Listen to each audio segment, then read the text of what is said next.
사도행전 1장 20절입니다. 시편 안에 기록되어 있기 때문이다. 그 자신의 거주지는 버려지는 원인이 되었다. 그러므로 그 자신 안에 거주하는 자가 없었다. 그러므로 그 자신의 직분을 타인이 취하게 하라.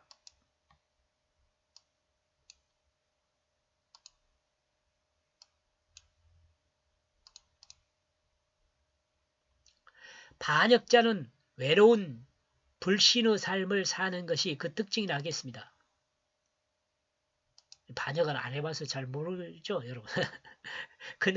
그런데 가론 유다를 여러분들 생각하면서 여러분이 가론 유다가 자신이라고 생각하고 그러면 이 반역이라는 게 뭔가 이렇게 생각해 볼 수 있어요. 시편 기록으로 가보자. 제가 이제 가보는 거예요. 시편 69편 25절 너희 거처로 황폐하게 하며 그 장막에 거하는 자가 없게 하소서. 이거는 필자역. 제가 번역한 내용은 25절이요. 그들이 거하는 그 성읍의 장막 안은 남아있는 자가 한 사람도 없어 황폐하게 될 것이다. 이렇게 번역을 했고요. 그 다음에 109편 8절은 그 연수를 단축해 하시며 그 직분을 타인 취하게 하시며 이렇게 돼 있는데요. 저는 제가 번역한 내용 그에게 그 작은 시간이 있을 것이다. 그의 임무는 다른 사람이 취할 것이다. 예수님의 제자 중 11명의 제자는 갈릴리 사람이었습니다. 그런데 가론 유다만이 가롯 이 지역명이에요. 이게 가롯이란 동네의 유다 이런 말이거든요. 곳에 온 사람입니다. 이런 점에서 가론 유다는 예수님이 제자 중 이방인과 같은 생활을 했을 수 있습니다. 이방인과 같은 사람은.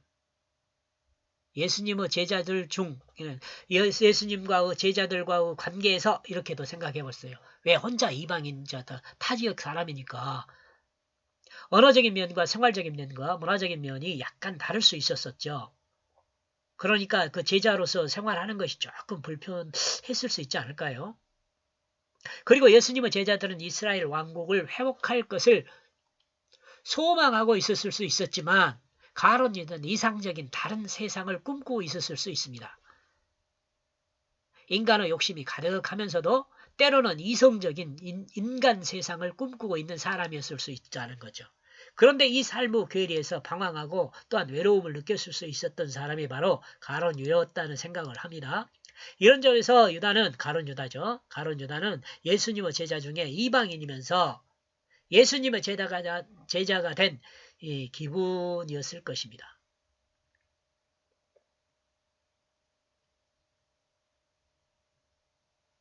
기분, 상황, 환경 이런 거 생각해 보면 돼요. 그 개인적인 생각 이렇게 되죠. 물론 갈릴리 사람이 아니라는 점에서 이같이 판단한다는 것이 무모할지도 모릅니다. 결과적으로 가론 유다가 행한 행동에서 우리는 역으로 추정하고 근거를 확보한다는 점에서 이와 같은 생각을 할 수 있죠. 무모하다는 건 하지만 무모할지 모르지만 역으로 생각해 보면 또 이런 가능성도 있다. 이렇게 생각해 볼 수도 있다는 거죠. 본문의 내용으로 보면 유다가 자기 안에 영원히 안주하는 자였다는 생각을 합니다. 자기 안에요. 좀 안타깝지요? 여기까지 보겠습니다. 고맙습니다.